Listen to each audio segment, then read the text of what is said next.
মোরলেস every night উনি কিন্তু 2টো, 2:30টা, 3টা পর্যন্ত কাজ করেন। এটা হওয়া উচিত না, কারণ দাম কমলে পরে তো ইকোনমিতে ডিপ্রেশন চলে আসবে। বাজারের মূল্যস্ফীতি বলতে তারা মিন করে যে দাম কমবে। আমরা যেটা অর্থনীতিতে বলি সেটা হচ্ছে দাম কম বাড়বে।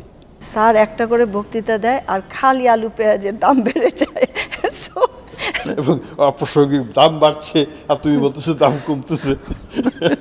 আমি যখন দেখতাম প্রয়াত মোহিত সাহেবকে, আমাদের প্রাক্তন অর্থমন্ত্রী, উনি তো সবসময় পায়জামা পাঞ্জাবি পরতেন, উনি খুব কমফোর্টেবল ফিল করতেন, এবং এই জিনিসটা আমিও দেখলাম যে এটা কোয়াইট কমফোর্টেবল। আমি যেটা অ্যাড করেছি এটা একটা কোটি লাগিয়ে দিয়েছি। আপনার এই পোশাক আশাকের পরিবর্তনটা হঠাৎ করে কেন? আমি তো সবসময় suit tie was part of our life. Everyday had to be suit and tie. নিজের বাড়ি নাই, এটা আমাদের দক্ষিণ এশিয়ার কনটেক্সটে একটা বিশাল অপরাধ। আমিও তো বেশি প্রোটোকল মানি না আসলে। এই যে ঈদে যেমন বিভিন্ন জায়গায় ম্যান্ডেটরি কিছু অ্যাটেন্ডেন্স থাকে না, আমি কিন্তু একটাতেও যাই না। আগে বেশি দেখতাম, এখন দেখি না। আগে কথাও বলা যেত, এখন ফোনেও কথা পাওয়া যায় না। এই কমপ্লেনটা আছে। যেমন আমার কোনো ঢাকায় বাড়ি নেই। হ্যাঁ, আমি মনে করি যে বাড়ি ভাড়া করাটাই সহজ, সস্তাও হয়, এবং বাড়ি কিনলে পরে আমার কষ্ট ফান্ড অনেক বেড়ে যাবে। যেটা 10 কোটি টাকার বাড়ি, আমি 2 লাখ টাকা ভাড়া থাকছি। এটা তো বলে যে তুমি বাজার নিয়ে কথা বলো, বাজারে তো যাও না কোনো দিন। এবং উনি কয়েকবার বলেছেন যে কিছুটা কমেছে। আপনি বাজার গিয়ে সেটা ফিল করেন কিনা? স্যার, আপনাকে দিয়ে শুরু করতে চাই। গভর্নর হওয়ার পরে দ্বিতীয় ঈদ আপনার, প্রোটোকলের মধ্যে পড়ে গেছেন বেশ 8 মাসের বেশি হয়ে গেছে। এই প্রোটোকলের মধ্যে থেকে ঈদের আনন্দ উদযাপনে কোনো ভাটা পড়ছে কিনা আপনার? আমিও তো বেশি প্রোটোকল মানি না আসলে। এই যে ঈদে যেমন বিভিন্ন জায়গায় ম্যান্ডেটরি কিছু অ্যাটেন্ডেন্স থাকে না, আমি কিন্তু একটাতেও যাই না। আমি পারিবারিকভাবেই ঈদটা করি, এবং একটু আলসেমি দিয়েই করি।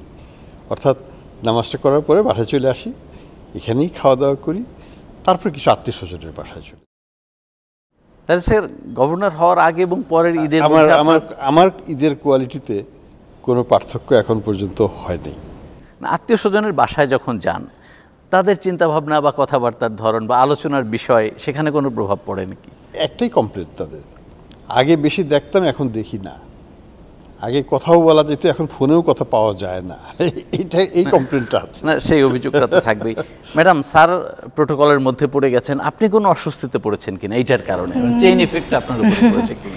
কিছুটা। তা আসলে আমরা দুইজনই খুব স্বাভাবিক জীবনযাপন করতে পছন্দ করি, তো প্রোটোকল হওয়াতে তো একটু তো আমাদের সেই স্বাভাবিকতা একটু তো বাধাগ্রস্ত হচ্ছে। এবার দ্বিতীয় ঈদ আপনাদের, গভর্নর হওয়ার পর প্রথম ঈদ, স্বাভাবিকভাবেই নতুন বাসায় আসতে হয়েছিল বা কিছু পরিবর্তন, সব কিছুতে একটা বদল এসেছিল। এবারের ঈদে আপনাদের পরিকল্পনায় কোনো পরিবর্তন আসছে কিনা? ঈদে তো কিছুটা, হ্যাঁ, এই চেঞ্জ হওয়ার পরে কিছুটা তো পরিবর্তন এসছে। গত ঈদেও আমাদের অফিসিয়াল একটা প্রোগ্রাম ছিল অনেক বড় ধরনের, তারপরে আমরা হয়তো আত্মীয়দের বাসায় গিয়েছি। বাট যেটা হয় কোরবানি ঈদে আসলে সবাই তো চান একটু নিজের দেশের বাড়ি গিয়ে কোরবানিটা করতে। স্যার, আপনার কাছ থেকে একটা বিষয় আমার জানবার খুব আগ্রহ, যে আপনাকে একেবারে আমরা যতদিন ধরে চিনি, আপনি অর্থনীতির মতো কঠিন বিষয় নিয়েই সারা জীবন নাড়াচাড়া করেছেন, এখনও তাই করেন। এর বাইরে আপনার পছন্দ অপছন্দের জায়গাগুলো আমরা খুবই কম জানি। কি পছন্দ করেন আপনি? আমি ছোটবেলা থেকেই গাছ, জীবজন্তু, এগুলো খুব পছন্দ থাকতো, এবং সবসময় আমাদের বাসাতেও থাকতো। এখনও সেটাকেই কিছুটা অনেকটাই লালন করি অন্যভাবে। আমাদের ছোট্ট একটা পরিবেশ বান্ধব একটা ছোট্ট রিসোর্ট আমরা করেছি, সেখানে অনেক রকমের, হরেক রকমের গাছপালা, জীবজন্তু ইত্যাদি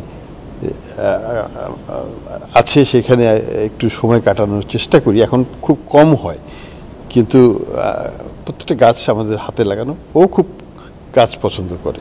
আপনার পছন্দের সাথে ম্যাডামের পছন্দের মিল অমিলগুলো একটু জানার চেষ্টা করি।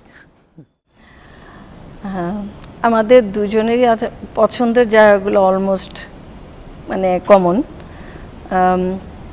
উনিও বাগান করতে পছন্দ করেন, আমিও করি। উনিও প্রকৃতিকেও খুব ভালোবাসেন, আমিও। উনি গান পছন্দ করেন, আমিও করি। কবিতা আবৃত্তি, ঘুরে বেড়ানো, বিভিন্ন কুইজিন টেস্ট করা। সো আসলে খুব একটা অমিল আমাদের মধ্যে নেই।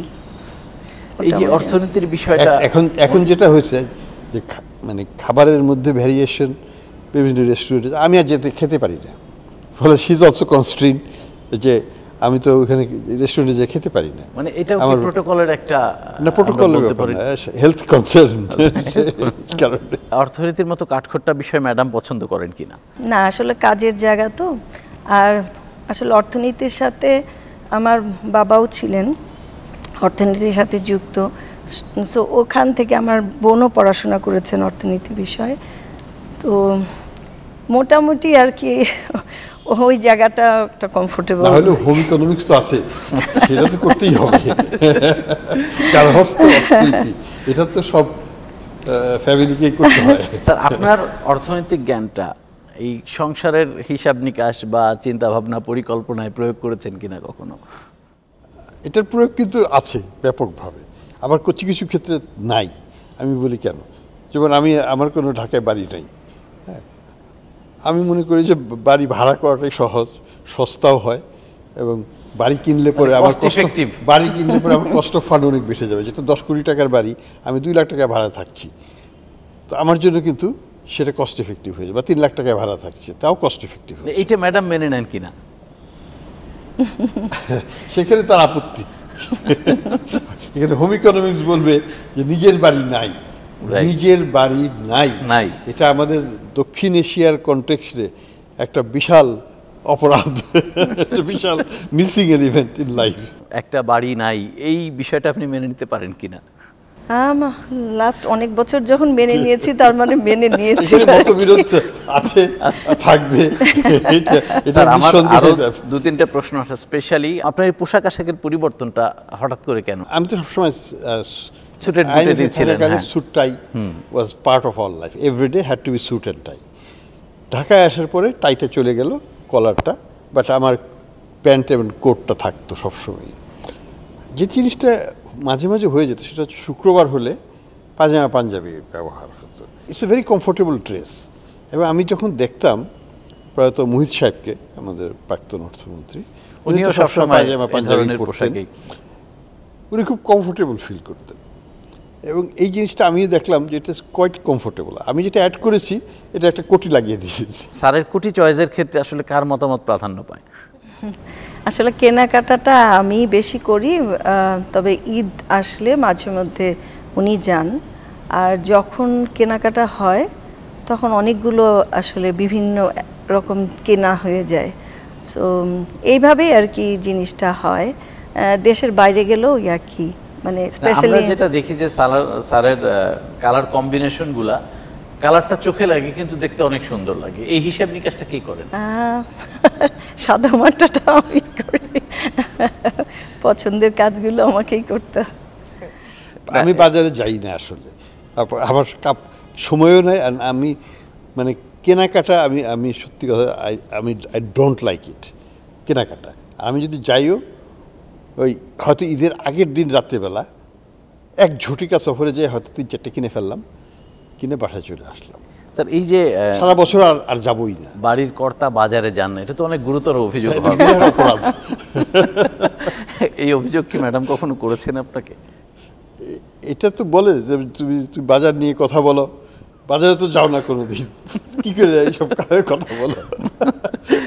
এবং অপ্রাসঙ্গিক দাম বাড়ছে আর তুমি বলতেছো দাম কমতেছে। ম্যাডাম, এইটা এই স্যার তো ইনফ্লেশন কমানোর ক্ষেত্রে খুব পরিশ্রম করে যাচ্ছেন, এবং উনি কয়েকবার বলেছেন যে কিছুটা কমেছে। আপনি বাজার গিয়ে সেটা ফিল করেন কিনা? মজার কথা বলি, আমার কথা বলার থেকে আমার বাসায় একজন সাহায্যকারী ছিলেন, আমার মেয়ে, তো উনি বলছেন, তো ওনাকে আমি নিয়ে যেতাম, বলে স্যার একটা করে বক্তৃতা দেয় আর খালি আলু পেঁয়াজের দাম বেড়ে যায়।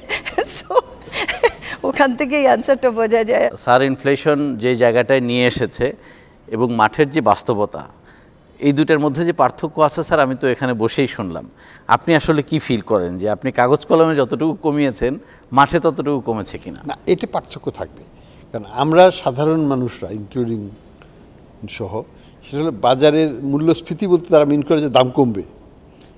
আমরা যেটা অর্থনীতিতে বলি সেটা হচ্ছে দাম কম বাড়বে, কাজে বাড়বে তো বটে, কিন্তু কম হারটা কমে যাবে, কিন্তু এক্সপেকটেশন হচ্ছে দাম কেন কমে না, এইটাকে তো ম্যাচ করা তো সম্ভব না, এটা অসম্ভব ব্যাপার, এটা হওয়া উচিত না, কারণ দাম কমলে পরে তো ইকোনমিতে ডিপ্রেশন চলে আসবে। ছোটবেলার দু একটা গল্প যদি একটু, যেহেতু বাবার চাকরি সূত্রে বিভিন্ন জায়গায় গিয়েছেন, ঈদের স্মৃতি কি মনে আছে? সবচেয়ে আনন্দময় ঈদ কোন সময়, কোনটা ছিল আপনার কাছে? একেবারে ছোটবেলায় যখন ছিলাম, বিশেষ করে যেটা মনে পড়ে বেশি, সিলেটে আমরা ছিলাম, 3 বছর ছিলাম, প্রতিবেশীদের সাথে খুব আমাদের বন্ধুত্ব ছিল, তখনকার যে আনন্দটা, হয়তো বেশি কিছু পেতাম না, হয়তো একটা শার্ট পেতাম, বাট ওটাতেই আমাদের যথেষ্ট আনন্দ ছিল। আমরা ঘর বাড়ি পরিষ্কার করতাম, আমরা ফ্লোর এগুলো ধুয়ে ফেলে রেডি করে ফেলতাম এর জন্য, ঈদের জন্য 2-4টা গোলাপ টোলাপ গাছ থেকে নিয়ে এসে সাজিয়ে রাখতাম। এই যে একটা উৎসাহ ছিল, তারপরে পাড়ায় পাড়ায় ঘুরে বেড়াতাম আপন মনে, বন্ধুবান্ধব নিয়ে বিভিন্ন বাসায়। সেটা পরে বড় হয়ে আস্তে আস্তে সেটা কমে গেছে। তবে যে বিদেশেও কিন্তু ঈদটা ভালো হতো, অনেক একটু কাছের ছিল, সবাই খুবই কম্প্যাক্ট সোসাইটি, সংখ্যা কম থাকলেও খুব কাছের সম্পর্কটা, একেবারে যে কম তা নয়, কিন্তু সবাই মোটামুটি একটা আমি বলবো যে হৃদ্যতা ছিল। স্যার, ম্যাডামের কাছ থেকে যদি জানতে চাই, স্যারের সাথে পরিচয় হওয়ার পর কোন ঈদটা সবচেয়ে ভালো কেটেছে? সবগুলোই আসলে, খারাপ সেরকম জানেই আলহামদুলিল্লাহ। স্যার তো খাবার খুব পছন্দ করেন, আপনার রান্না নিয়ে কি প্রশংসা বেশি করেন নাকি সমালোচনা বেশি করেন? এটা মনে হয় স্যার নিজে বললেই ভালো হবে। না স্যার, আপনার খাবার খুব পছন্দ আমরা জানি, এবং আমার খাওয়া কিন্তু ভিন্ন রকমের। আমার খাওয়া হচ্ছে একেবারে দেশীয়, একটু গুঁড়া মাছ, একটু চচ্চড়ি, একটু হয়তো মানে বিভিন্ন রকমের সবজি। পশ্চিমা খাবারের দিকে অত বেশি নজর লোভ না, সেটা আমার ওই রকম না, বিশেষ করে ঢাকা থাকলে সেরকম না, বিদেশে গেলে পরে আবার আমি পশ্চিমা খাবার খাই। ম্যাডামের হাতের কোন ডিশটা আপনার পছন্দ সবচেয়ে বেশি? কোন ডিশটা তো মুশকিলে ফেলে দিলে, তাহলে কি আমি উত্তরটা আমি বলে দিচ্ছি। মাল্টি কুইজিন টেস্ট করাটা আমাদের দুইজনেরই খুব পছন্দ। তো দেশি খাবারটা এখানেই থাকুক, বা আমরা যখন আমেরিকাতেও ছিলাম, তো এই ছোটো মাছের চচ্চড়ি, বিভিন্ন ধরনের ভর্তা, সবজি রান্না, একেবারে দেশীয়, একটু গ্রামের মতো আর কি, এগুলো উনি খুব পছন্দ করেন। কথা বলে না যে মায়ের হাতের খাওয়ার মতো, ওই রকম না হলে পরে ওই রকম টেস্ট লাগে না। গভর্নর হিসেবে দায়িত্ব নিয়েছেন প্রায় 9 মাস। এই সময়ে আপনি কতটুকু কি করতে পেরেছেন? নিজেকে 100-তে কত মার্ক দিতে চান? কিছুটা তো সফলতা দেখতে পাচ্ছি আমি মনে করি। মূল্যস্ফীতির কথা নিয়ে আলাপ করলাম, আমি মনে করি যে আমার বেশ অর্জন আছে, তারা মনে করছে যে না এখনো হয়নি, আমিও মনে করি যে এখনো পুরোপুরি হয়নি। আমি মার্কটা ম্যাডামের কাছ থেকে স্যার জানবো আপনার, যে অ্যাজ এ গভর্নর, স্যার তো হুট করেই গভর্নর হয়ে গেলেন, আমরা একটু আভাস পাচ্ছিলাম, কিন্তু মানে এত দ্রুত হয়ে যাবে সেটাও ফিল করিনি। গভর্নর হওয়ার পর থেকে 7 মাসে 8 মাসে উনি যে দায়িত্বগুলো পালন করেছেন, আপনি তাতে 100-র মধ্যে কত মার্ক দিতে চান? নিজেদের কথা বলাটা তো একটু কঠিন হয়, তারপর আমার মনে হয় যে আসলে উনি প্রচণ্ড পরিশ্রম করছেন। সত্যি কথা বলতে এত পরিশ্রম, এটা অনেকেই হয়তো জানবেন না বা বোঝার কথাও না। মোরলেস এভরি নাইট উনি কিন্তু 2টো, 2:30টা, 3টা পর্যন্ত কাজ করেন। সারাদিন অফিসে প্রচণ্ড ব্যস্ততা, বিদেশে যে রাষ্ট্রীয় কাজে যাচ্ছেন, ওখানে মানে সকাল থেকে একদম রাত অবধি কোনো বিরতি নেই। সেটা যদি আমি 100-র মধ্যে বলি, আমার কাছে মনে হচ্ছে যে অ্যাটলিস্ট 80% বলবো। অসাধারণ নম্বর। স্যার, আপনি তো কাজ করছিলেন, গভর্নরের দায়িত্বটা আপনার উপরে আসবে কি আসবে না হয়তো আপনার সাথে আলাপও করা হয়নি খুব বেশি। দায়িত্বটা এসে যখন পড়লো, এটা কি বোঝা মনে হলো নাকি একটা মনে হলো যে দায়িত্ববোধ, যেটাকে ওন করে সামনে এগিয়ে নেওয়া যায়? এখন আমি সবসময় একটা জিনিস বলতাম, এবং অনেককেই বলেছি, যে যখন পাবলিক সার্ভিসের ডাক আসবে, it is obligatory two respond positively. আমাকে ডাক দিয়েছে, আমি সাড়া দেব, আমি যদি ব্যর্থ হই আমি চলে যাব, আমাকে যদি কাজ করতে না দেওয়া হয় তাহলেও আমি থাকবো না, কিন্তু আমাকে যদি কাজ করার সুযোগ দেওয়া হয় এবং সার্ভিসটা ডেলিভারি করার সুযোগ দেওয়া হয় আমি এটা করে যাব যতদিন পারি। এটা একটা জিনিস। দ্বিতীয়ত হচ্ছে যে আমাকে অনেকেই বলে যে এত মানুষের সাথে দেখা করার কী দরকার। আমি মনে করি যে এটা জনসেবার একটা দায়িত্ব আছে। একটা তো হচ্ছে পলিসি রিফর্ম দিয়েছে, আরেকটা হচ্ছে যে ইন্ডিভিজুয়াল অনেক সাফারার, ব্যাংকের ঋণ আটকে গেছে, ছুটোতে পারছে না, সারা জীবনের একটা প্রতিষ্ঠান গড়ে তুলেছে, সেটা একটা ধাক্কায় ধসে গেছে, যে কারণেই হোক। আমি সহজে বলতে পারি ঋণ খেলাপি, কিন্তু সেটা কিন্তু একটা খুব নিষ্ঠুর একটা শব্দ। তার হয়তো সারা জীবনের প্রচেষ্টা ঋণ খেলাপিতে পরিণত হয়ে গেল। আমি এটাকে অন্য দৃষ্টিতে দেখতে চাই। আমি দেখতে চাই যে সে কি ঘুরে দাঁড়াতে পারবে, যদি পারে তাকে কেন আমরা সুযোগ দিতে পারবো না। এটা তো সবার, তার জন্য লাভজনক, আমার ব্যাংকের জন্য লাভজনক, অর্থনীতিতে কর্মসংস্থানের জন্য লাভজনক। তো এই দৃষ্টিকোণ থেকে আমি দেখি, এই জন্য আমি সবার সাথে দেখা সাক্ষাৎটা করি, তাদের অভিযোগগুলো শুনি এবং চেষ্টা করি ইন্ডিভিজুয়াল লেভেলে অথবা সেক্টর লেভেলে এটাকে কিছুটা হলেও যদি অ্যাড্রেস করা যায়। স্যার, আমরা শেষ দিকে চলে এসেছি, আবারও একটু পারিবারিক গল্প শুনবো। আপনি তো এমনিতে সংসারে খুব বেশি সময় যে দিতে পেরেছেন সেটা আমি বলবো না, আপনার সারা জীবনই ব্যস্ততা ছিল। এটা নিয়ে কি ম্যাডাম কখনো অভিযোগ করতো আপনার এগেনস্টে? ব্যস্ততা ছিল, এবং যে কারণে আমি বলি একটা ম্যাডাম না করলেও আমার ছেলে, বড় ছেলে, তার একটা লাইফের একটা বড় কমপ্লেন আমার এগেনস্টে, তার গ্র্যাজুয়েশন আমি থাকতে পারিনি। যেই পেশায় জীবনটা পার করছেন বা আগামীতে আরও অনেক দিন সেবা দিবেন আমরা সেই প্রত্যাশা করি, অন্য কোনো পেশাকে ফিল করেন যে এটা না হয়ে অন্যটা হলে ভালো হইতো বা অন্য কিছু হওয়ার ইচ্ছা ছিল? দেখুন, আমি প্রথমে মনে করেছিলাম যে আমি ডাক্তার হব, তো আমার ফ্যামিলি থেকে বাদ সাধলো, তো ঠিক আছে ডাক্তার নাই হলাম। পরে ভাবলাম ফ্যামিলির থেকে ইচ্ছা ছিল যে সিএসপি হবে, পাকিস্তান আমলে সিভিল সার্ভিস অফ পাকিস্তান, তো সেই জন্যই প্রস্তুতি নিচ্ছিলাম। মাঝখানে পাকিস্তানও ভেঙে গেল, বাংলাদেশ হয়ে গেল, সিভিল সার্ভিসের অ্যাট্রাকশনও নষ্ট হয়ে গেল। তখন দেখলাম যে ছাত্র যখন ভালোই, ইউনিভার্সিটিতে অফার আসলো পাশ করার আগে ইউনিভার্সিটিতে ঢুকে গেলাম, তারপরে তো পিএইচডির দিকে চলে গেলাম, ফলে দেশে তো আর সার্ভিস করা হয়নি। তা আমার কোনো রিগ্রেট নেই, ইন দ্য সেন্স আমি বলবো I am very thankful to god, আল্লাহর কাছে খুব শুকর আদায় করছি যে আমার চাওয়ার চাইতেও পাওয়া অনেক বেশি। ম্যাডাম, সংসারের কিছু কাজ তো আপনাকেই করতে হয়, এটা স্যার চাইলেও করতে পারবেন, এটাই বাস্তবতা। আবার দুজনেই ব্যস্ত থাকেন প্রচণ্ড। এই বাড়তি কাজগুলো যখন আপনার করতে হয়, আপনার কি কখনো অভিযোগ স্যারের দিকে যায়? না, ওরকম অভিযোগ আসলে করা হয়নি, সরি বলতে। বাট ইদানিং যেটা হচ্ছে যে একেবারেই মানে মিনিমাম কথাটা বলার সময় পাই না, ওইটা একটু হয়ে যায় যে সাংসারিক কিছু কাজের কথা থাকে, কাজগুলো আমি করি, বাট কিছু থাকে যে আমরা আসলে দুজনই যে কোনো কাজ দুজনই আলাপ করেই করি, তো ওইগুলো হয়তো এক কথা সময় মতো বলতে না পারাতে কাজগুলো একটু ডিলে হয়ে যায়, অনেক সময় একটু প্রবলেম ফেস করি, ওই জায়গাটা একটু অভিযোগ তো করি। আমি যদি আপনাকে সাধারণ মানুষের কাতারে দাঁড় করাই, একজন গভর্নরের কাছে কি আশা করেন? দেশের অর্থনীতিটাকে ভালোভাবে ধরে রাখা, যাতে দেশের একেবারেই সাধারণ মানুষ থেকে শুরু করে সর্বস্তরে সবাই ভালো থাকতে পারেন। ম্যাডাম একটা খুব শক্ত শব্দ ব্যবহার করেছেন যে একজন যোগ্য গভর্নর যদি থাকেন তাহলে অনেক সম্ভাবনা বাংলাদেশের জন্য। এই যোগ্য গভর্নর হওয়ার মতো গুণাগুণ আমরা বিশ্বাস করি আপনার আছে, আপনি সেটা ফিল করেন কিনা? যে বিষয়গুলো নিয়ে ডিল করছি এই বিষয়গুলো আমার কাছে সুপরিচিত, এটা নিয়ে আমি একদিন কাজ করিনি, আইএমএফে থাকার সময় সারা জীবনই আপনার এগুলো নিয়ে কাজ করেছি। কাজে আমার জন্য একটা সুবিধা হচ্ছে যে first day I could start running, there is no on the job learning বা লার্নিং কার্ভে আমার ওঠার দরকার নেই, I was already at the top of the curve. Sir, আমরাও সেই প্রত্যাশা করি। আপনাদের দুজনকেই অনেক ধন্যবাদ।